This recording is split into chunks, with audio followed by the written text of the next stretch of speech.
وَكَانُوا يَقُولُونَ أَإِذَا مِتْنَا وَكُنَّا تُرَابًا وَعِظَامًا أَإِنَّا لَمَبْعُوثُونَ، اور کیا کہتے تھے؟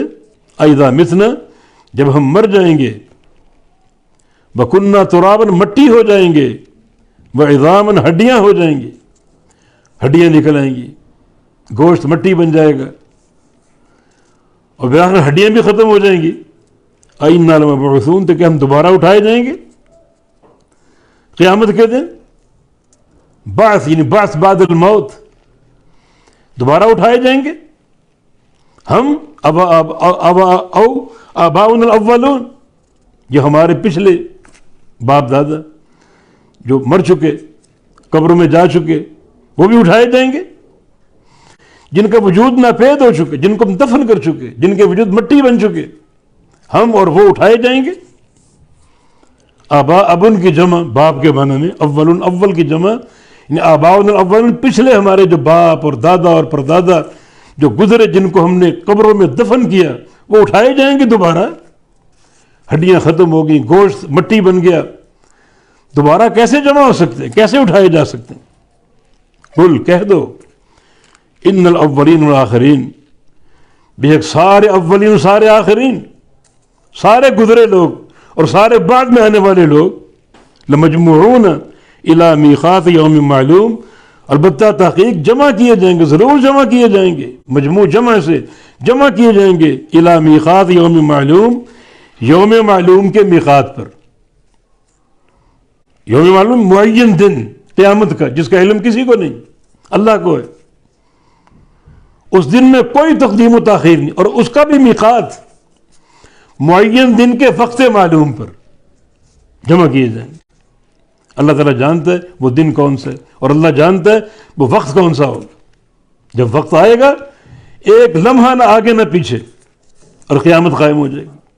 ان کو کہہ دو، سارے اولین جو گزر چکے تمہارے باپ دادا پردادا، ان میں سے کوئی باقی نہیں بچے گا، اور آخرین آنے والے ان میں سے کوئی باقی نہیں بچے گا، سب جمع کیے جائیں گے یوم معلوم کے وقت مقرر پر۔ یوم معلوم قیامت کا دن، جو کسی کے علم میں نہیں، اللہ کے علم میں، وہ دن آگے پیچھے نہیں ہوگا، اور اس دن کی جو گھڑی ہے وہ گھڑی بھی آگے پیچھے نہیں ہوگی۔ اللہ وہ دن بھی جانتا ہے، اس گھڑی کو بھی جانتا ہے۔ جب وہ دن آئے گا، قیامت قائم ہوگی ایک لمحے کی تقدیم و تاخیر کے بغیر، اور جب وہ گھڑی آئے گی جس گھڑی میں آپ کو جمع کر کے اٹھانا ہے، جمع کیے جاؤ گے ایک لمحے کی تقدیم و تاخیر کے بغیر۔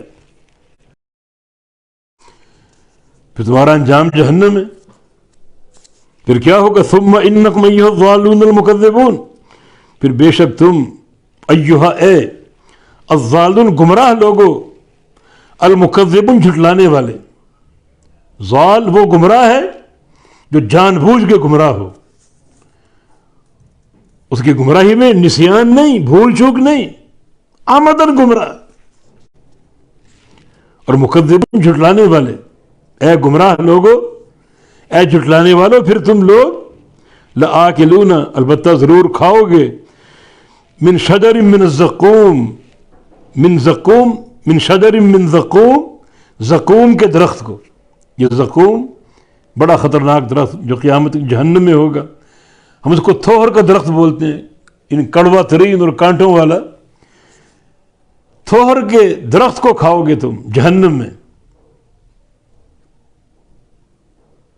ان شجرۃ الزقوم طعام الاثیم، دوسرے مقام پر، یہ گناہ گاروں کا کھانا ہے، یہ تمہیں کھانے کو ملے گا جہنم میں۔ لازماً تمہیں بھوک لگے گی، تم کھانا مانگو گے، اور تمہیں کیا ملے گا؟ زقوم، یہ تھوہر کا درخت۔